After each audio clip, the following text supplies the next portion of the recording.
J'espère que tu vas bien ce soir. Moi ça va super. On se retrouve pour une vidéo lecture chuchotée. J'espère que cette vidéo te plaira. C'est parti. Pour se mettre dans l'ambiance, je te propose d'allumer une petite bougie.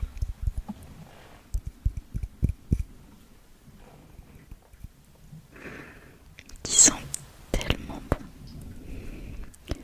Alors, je vais l'allumer.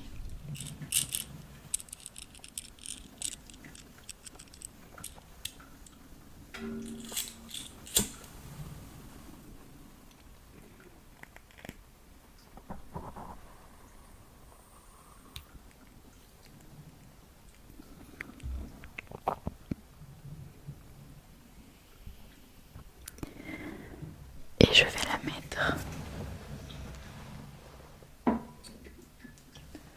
juste là dans le décor. Et je vais également boire mon petit thé. Donc le sachet.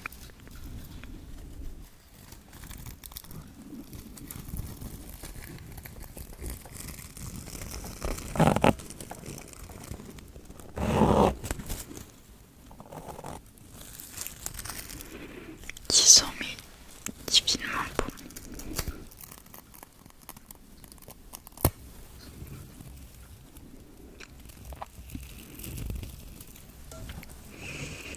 Oh mon Dieu, mais c'est incroyable.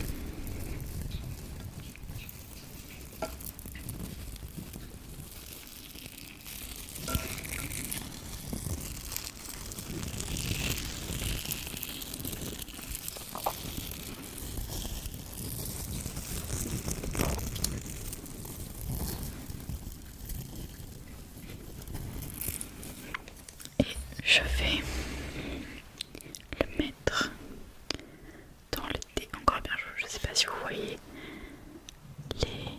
la vapeur.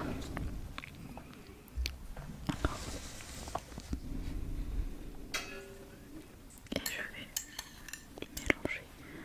Je vais attendre qu'ils s'infusent. Et je vais tout de suite vous présenter le livre que je vais vous lire aujourd'hui. Donc il s'agit de ce livre. Donc c'est OMG de Catherine Bourgault. Je pense que c'est un livre qui est pas très connu. Mais moi ça fait... j'ai commencé à lire, j'étais en 5e. Il n'y a que 13 tomes pour l'instant. Moi j'en suis au 9e. Et je n'ai pas retrouvé le premier tome, sinon je vous l'aurais lu.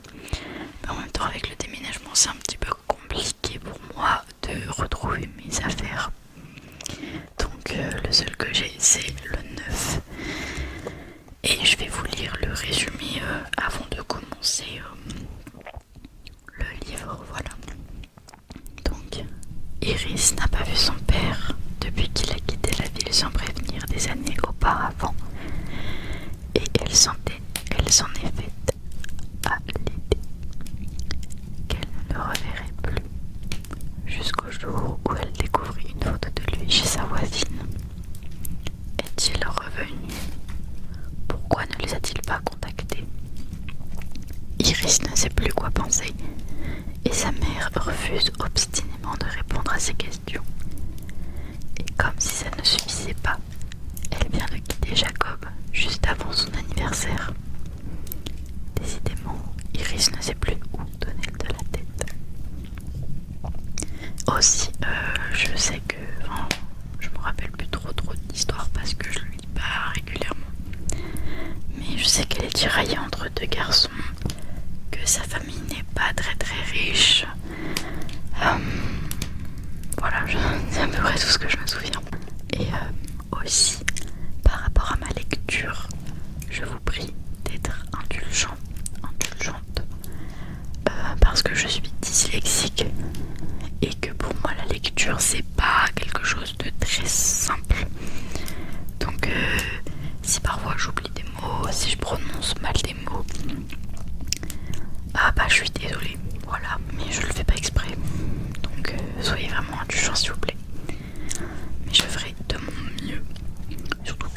plus j'ai des problèmes de vue et que l'écriture est assez petite. Donc voilà, désolée si je bégaye un peu, mais ça me donnait à cœur de faire cette vidéo parce que j'aime bien.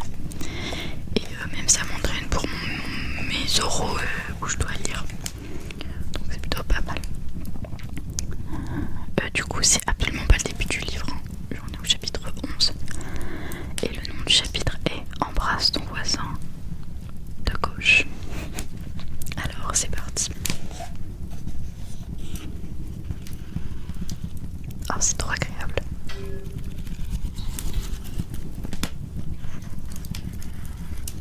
Ok, je vais lire parce que on ne mange pas souvent de la fondue chinoise. Je me rappelle pourquoi maintenant. Notre appareil ne marche pas. C'est un vieux modèle, marche mal, pardon. C'est un vieux modèle électrique, super dangereux. Ça m'a collé le fil sur le plancher avec du gaffer pour prévenir les accidents. Mais je crois que le thermostat est déréglé. Ça bout à gros bouillon et on est incapable de baisser le feu. Étienne a déjà reçu 3 gouttes sur sa chemise. Jacob me passe la panière. Merci. Je le fais suivre à Benoît sur ma gauche. C'est maintenant le plat de sauce qui fait le tour de la table. Tout le monde en prend une grande cuillerée sans se douter que la mayonnaise est probablement périmée. Je vais m'abstenir. Emma est trop loin pour qu'on puisse discuter.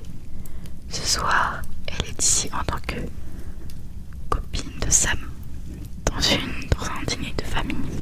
J'ai changé la luminosité. J'ai mis la lumière sur le livre parce qu'en fait je voyais rien.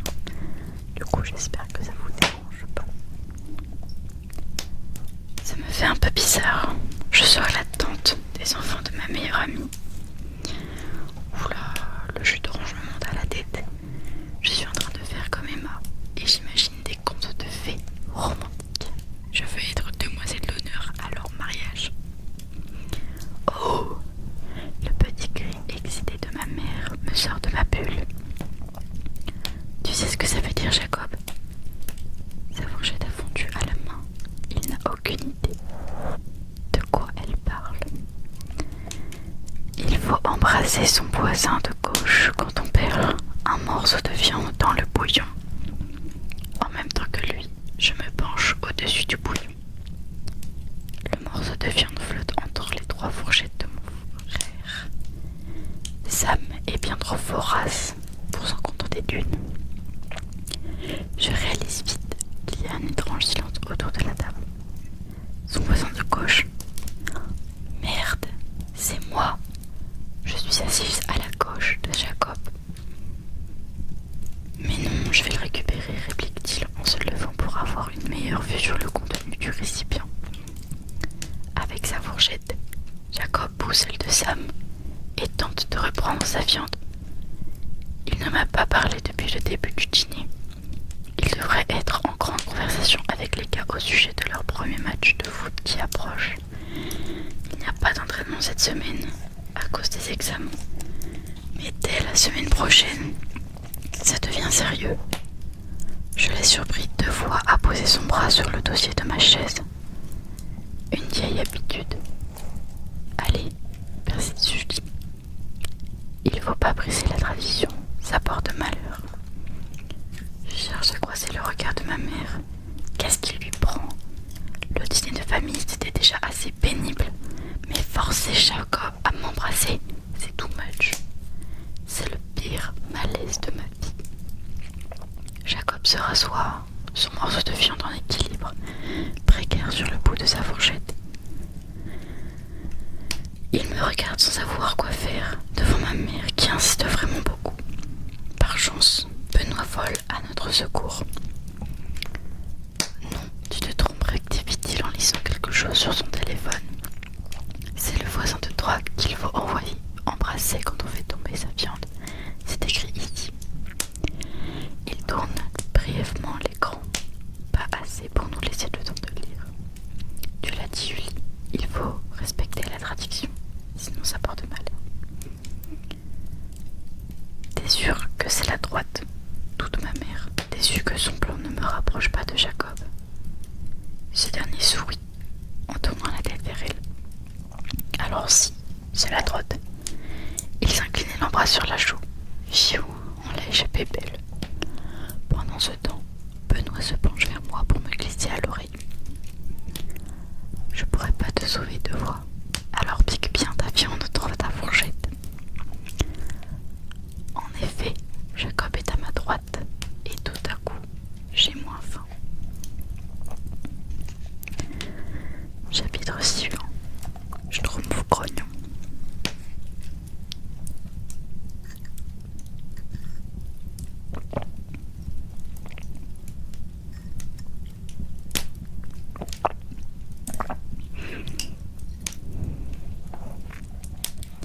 C'est sans doute le dîner de famille le plus bizarre auquel j'ai participé. Bon, je n'ai pas une tonne d'expérience en la matière, mais bon. Ma mère a longtemps travaillé comme serveuse dans un resto le soir. Sam et moi, on se faisait des croque-monsieur ou des hot-dogs. Je n'ai jamais connu les repas typiques en famille comme on en voit dans les publicités. Mes amis se plaignaient souvent qu'ils devaient rentrer parce que c'était l'heure de manger. Ça m'a toujours fasciné que tout le monde s'assoie en même temps autour de la table. Ici, on s'installe devant la télé ou on reste carrément debout au comptoir de la cuisine pour que ce soit plus rapide. Chez Emma, c'est sa meilleure amie. Chez Emma, ils mangent ensemble à tous les repas et sa mère dépose les plats au centre de leur table, géante. Ici, au contraire, quand maman se lave vaisselle, c'est signe que quelque chose ne va pas. Les assiettes sont maintenant vides et nous discutons tranquillement. Benoît a été gentil. Il s'est occupé de faire cuire ma viande pour m'éviter de gérer un morceau perdu dans le bouillon. Je n'ai donc pas eu le stress de créer un malaise à cause des stupides traditions de ma mère. J'écoute distraitement l'échange autour de moi au sujet des vacances d'été qui approchent. Quand je me lève pour débarrasser la table, j'aperçois Maverick et Mélodie marcher sur la rue. Ils doivent revenir du cinéma. Alors petit aparté, mais Maverick, c'est un gars pour qui elle a un petit penchant. Donc là il sort avec une fille, mais il se rapproche un peu dans les chapitres précédents. Comme d'habitude, elle est accrochée à lui, tellement qu'un peu plus, et elle grimperait sur son dos. Je comprends vite que Mélodie fait tout ce qu'elle peut pour empêcher Maverick de regarder par ici. C'est l'heure du gâteau, s'exclame ma mère en tapant ses mains. Étienne repousse sa chaise. Il est presque aussi agité qu'elle. On les regarde s'activer à faire de la place sur la table. Le gâteau est si beau que ça. Ils sont excités comme si c'était le coup d'éclat du siècle. Emma tente de contrôler son fou rire. Quant à Julie, elle revient avec les chapeaux d'anniversaire. Je secoue la tête. Quelle humiliation. Surtout qu'ils sont vieux, démodés et parfaits pour un goûter d'enfant de 4 ans. Maman, ce n'est pas nécessaire. Faites attention, l'élastique est cassé sur celui-ci et j'ai réparé avec du scotch, poursuit-elle sans m'écouter. Super, dit Benoît qui débarque dans son délire, qui embarque dans son délire, en prenant un chapeau.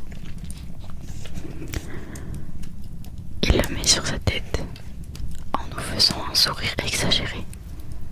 Ça me limite et il commence à plaisanter. On devrait se donner des noms de schtroumpfs, rigole Benoît. Je lui donne une claque sur le bras. La ferme. Je me déclare schtroumpf charmant. Au secours. Et moi, réfléchis ça. Tu es le schtroumpf gourmand, répond Emma en l'embrassant. Ton frère lui tend un chapeau. Mon frère lui tend un chapeau. Tiens, schtroumpfette. Moi je dirais plutôt schtroumpf allumette, la taquine Benoît. Ce n'est pas vrai. Emma l'enfile sans rien dire. Je lui fais les gros yeux. Merci encore pour ta solidarité. Je me tourne vers Jacob en espérant un peu plus de soutien. Après tout, c'est lui qui fête son anniversaire.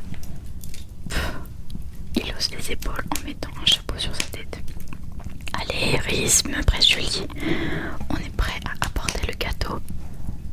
Go, je tourne brognon. Se moque son frère. Mon frère, d'un geste vif, je tire sur l'élastique de mon chapeau et je le fais claquer sous mon menton. Aïe, s'écrie-t-il pour la forme, car ce n'était pas si fort que ça. Arrêtez de vous disputer tout le temps, soupire maman, vous m'épuisez. Je croise le regard de Sam. Il pense la même chose que moi. On n'est pas en train de se disputer. Emma intervient. Si vous pensez qu'Iris et Sam se samaillent sans arrêt, venez passer 2 heures chez nous avec mes petits frères. Vous allez vite trouver que vos enfants sont des anges. Pendant qu'Étienne apporte le gâteau, dont les bougies fondent à vue d'œil, maman pose un regard triste sur nous. Pauvre Julie. Elle réalise encore une fois qu'elle est passée à côté de pas mal de choses avec nous. Qu'elle avoue toujours manquer de patience avec les conflits. Elle préférait nous envoyer dans nos chambres plutôt que de s'asseoir avec nous pour discuter. Je soupçonne même qu'elle était bien heureuse de travailler le soir pour ne pas avoir géré la routine des devoirs, du dîner, de la douche. Elle s'est donnée à fond pour cet anniversaire. Elle fait toujours ça quand elle a un élan de nostalgie. Je mets donc le chapeau ridicule pour ne pas gâcher son moment. Les autres l'avaient compris depuis le début. C'est pour ça que tout le monde a joué le jeu sans rechigner. J'ai l'impression de retomber en enfance avec ça sur la tête. Mes amis aussi, je crois. Benoît et Sam font une bataille avec des ballons qui ont réussi à décrocher d'un bouquet. J'expire pleinement en m'appuyant sur la table, la joue dans ma peau. Désolée que tu aies Désolée que tu aies à subir ça. Jacob sourit. Il a tellement plié et replié sa serviette en papier qu'elle est à moitié déchirée. Ça va, mon père ne fait plus rien depuis son divorce et la mort de ma sœur, me confie-t-il en jetant un regard vers Étienne par-dessus son épaule.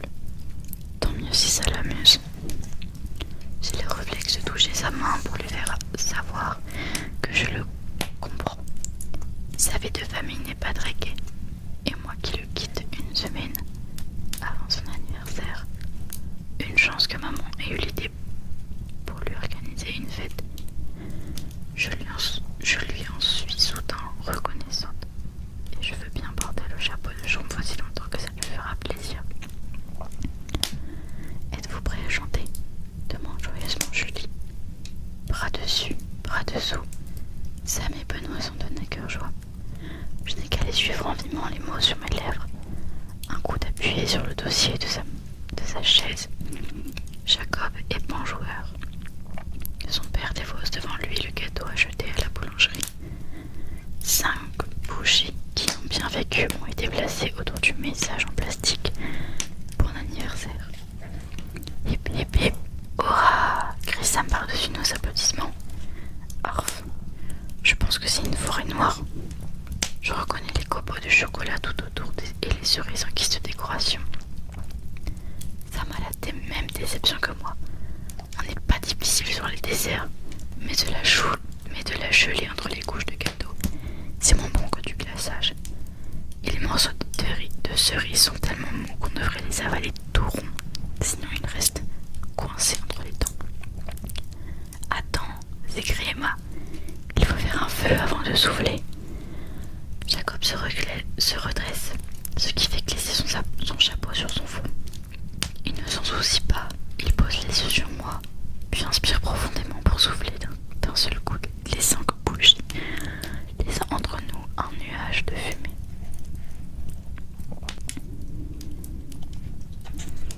Chapitre 13. Besoin d'un câlin.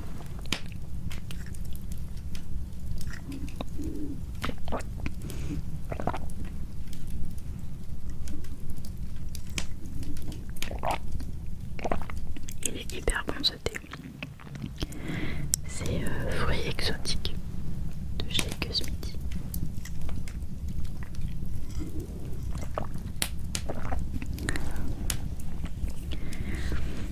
Assis sur mon lit, j'ai ouvert mon cahier d'anglais. Ça a été mon excuse pour m'éclipser après quelques bouchées de gâteau. J'avais besoin d'une aux épaules à force d'avoir été crispée sur ma chaise, à surveiller chacun de mes gestes, à choisir mes mots. Je m'en suis bien sortie avec Jacob. Il a dit qu'il m'appellerait pour la fête de fin d'année à l'école. Son père et lui sont partis depuis un moment déjà, et Emma les a suivis de peu. Je relis les verbes irréguliers pour la 3e fois tout en essayant, avec mon ongle, de déloger un morceau de cerise coincé entre mes 2 molaires. Ce n'est pas facile de me concentrer avec le bruit en bas. Benoît et Sam font une bataille de ballons. Est-ce qu'ils jouent à « il ne faut pas que le ballon tombe par terre » comme quand on était petit? La maman hamster qui tourne dans sa roue ajoute une distraction de plus. Je reste devant mon cahier pour me donner bonne conscience.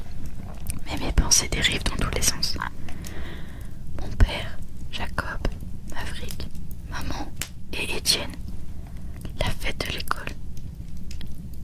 Après quelques minutes, je me lève pour donner quelques coups dans la vitre de l'aquarium. Va te coucher, maman hamster. En revenant vers le lit, j'aperçois Maverick dehors. Je m'arrête pour m'appuyer contre le montant de ma fenêtre. Il est assis sur le bord du trottoir, sous le lampadaire, les pieds sur son skate qu'il fait rouler nonchalamment de gauche à droite. Il semble ne rien attendre en particulier. Il est juste là, à tuer le temps. Je tends l'oreille, ma mère se fait couler un pain. Ça veut dire que j'ai plusieurs minutes devant moi pour parler avec Maverick. Il n'y a que Sam dans la cuisine désormais.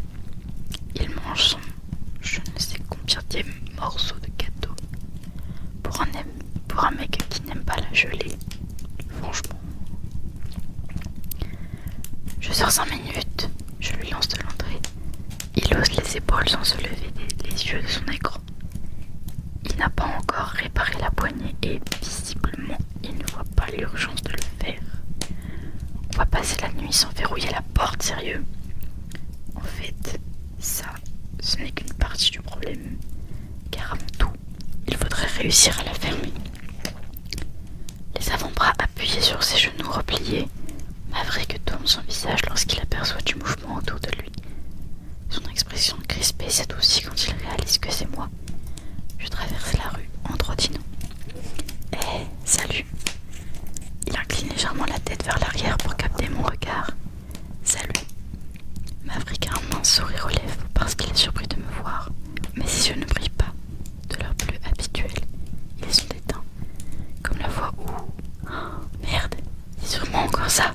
Je jette un œil vers sa maison, je glisse les mains sur ma jupe pour m'accroupir devant lui.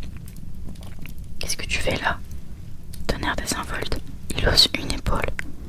Rien. Tu t'es encore disputé avec ta belle-mère, c'est ça? En poussant un long soupir, Maverick passe une main sur son visage. Ouais.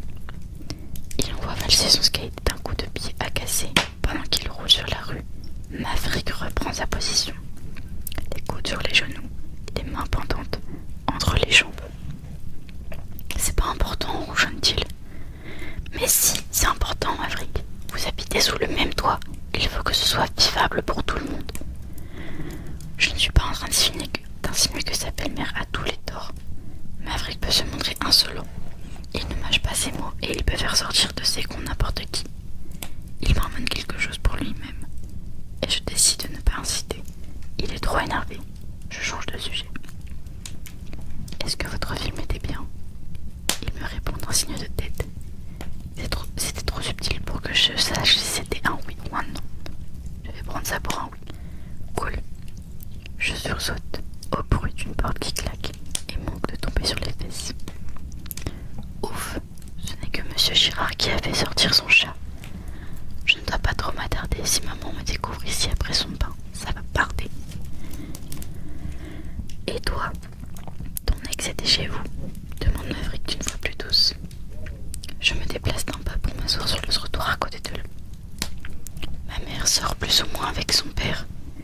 Il grimace et ça me fait rire. J'étais coincée à un dîner de famille avec lui.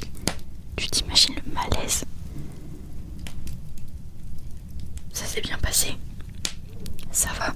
À part ma mère qui nous a forcés à mettre des stupides chapeaux de schtroumpf pour chanter joyeux anniversaire. Un petit chérir secoue ses épaules. J'espère que quelqu'un a pris des photos. J'espère que non. Je profite de quelques secondes de silence pour regarder les étoiles. Il y en a plein ce soir. Je sens que Maverick fait la même chose.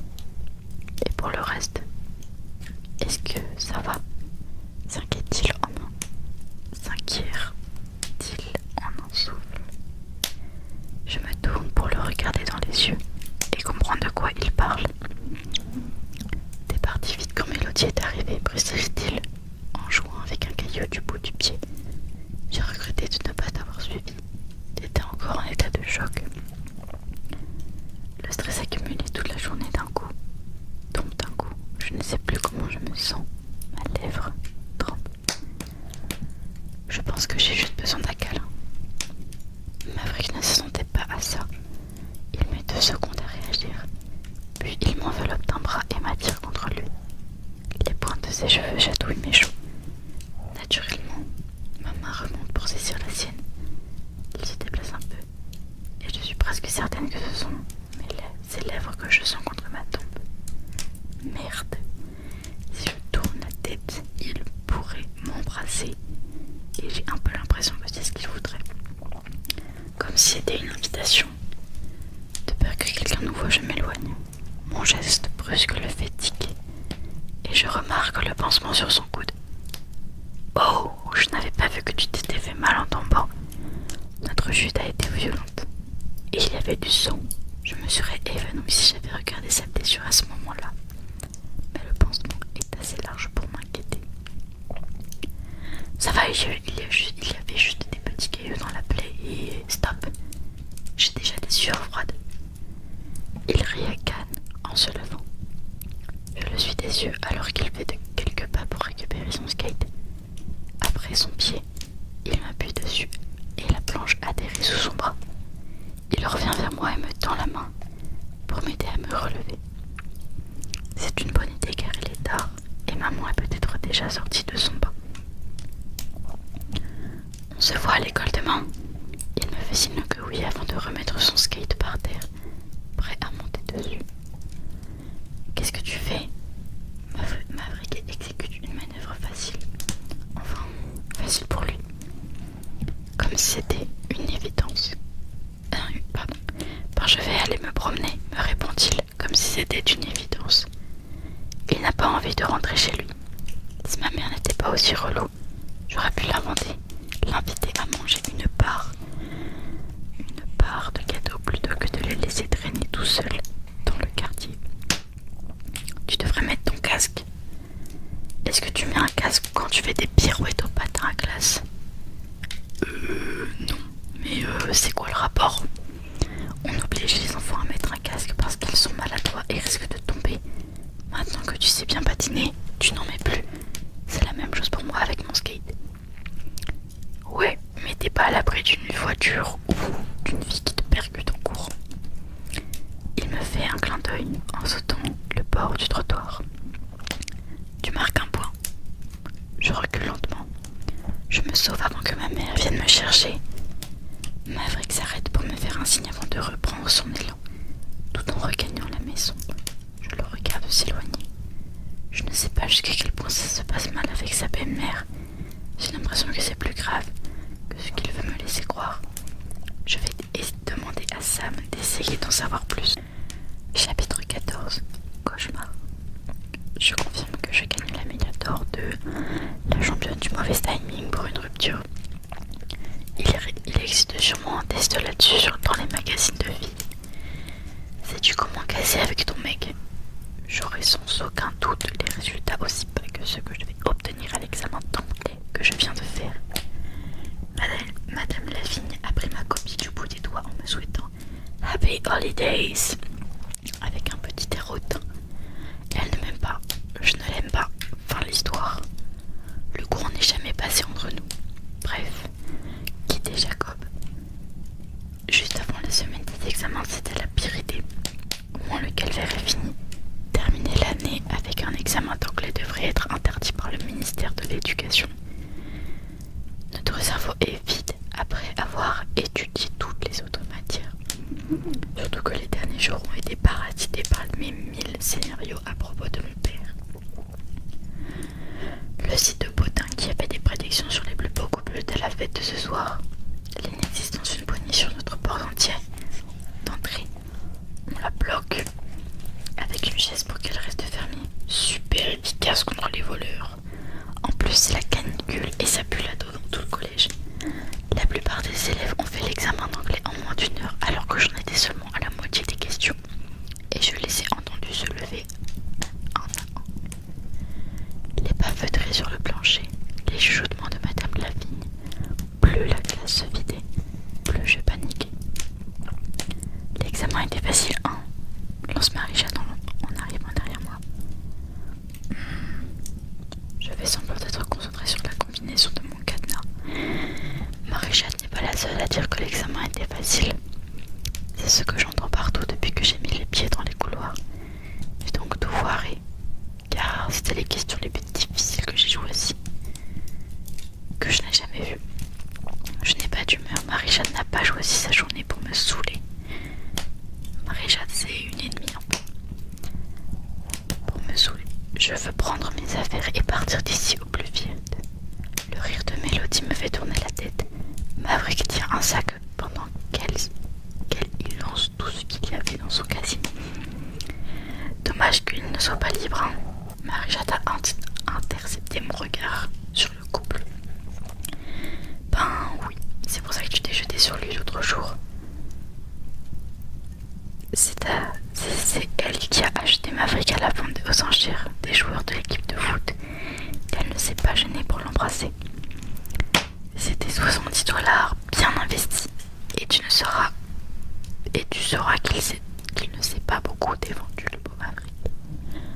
Je referme la porte de mon casier un peu trop fort. Mélodie cesse de rire. Maverick pivote sur ses talons pour voir ce qu'il se passe. J'ai oublié que je devais aller dans le bureau de Monsieur Denis avant de partir. Je marmonne, pressée de fuir le sourire désagréable de Marie-Jade. Est-ce que tu vas toujours à la fête de ce soir avec Jacob, crie-t-elle pour que le plus de gens possible entendent. Je stoppe dans mon élan. Je vais lui crever les yeux. Comment elle sait ça? J'en ai parlé qu'à Emma. Maverick fonce les sourcils à côté de lui. Mélodie a son plus beau sourire accroché au visage. Et Marie-Jade qui se régale de me voir ramer. Plusieurs élèves ont arrêté de vider leur casier pour entendre ma réponse.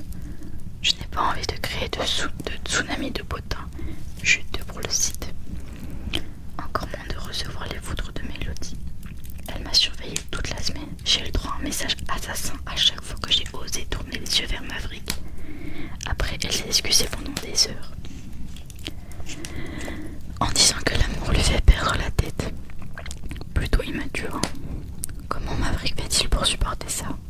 À moins qu'elle ne fasse ses crises de jalousie qu'à moi. Pourquoi je n'irai pas avec lui? Je dis spontanément. Le temps d'une demi-seconde, Marie-Jade perd son sourire. Je l'ai déstabilisé. Ses longs cils bourrés de mascara battent 3 coups rapides. Puis, elle reprend son air victorieux. Mon ancienne BFF est vraiment passée dans le clan des filles qui se croient supérieures aux autres juste parce qu'elles se maquillent en se mettant du vernis rose fluo. On a passé des soirées entières à les détester, allongées sur mon lit. On se jurait main sur le cœur qu'on ne deviendrait jamais comme elle. Les choses ont bien changé. Maintenant, si Marie-Jade a la chance de sauter sur Jacob, elle le fera. Elle essaye de m'enlever tout ce que j'ai. Ok, s'étonne-t-elle. Donc vous êtes encore ensemble. Il me semblait aussi que j'avais vu Jacob sortir de chez vous cette semaine. Le grand Joey déboule en se lamentant que l'examen d'anglais était le pire cauchemar de sa vie. Enfin quelqu'un qui est d'accord avec moi. Ça fait diversion, et j'en profite pour me fondre dans le décor. Et voilà, j'espère que cette lecture t'aura plu. Si c'est le cas, je t'invite à me dire dans les commentaires si tu veux connaître la suite, que je fasse une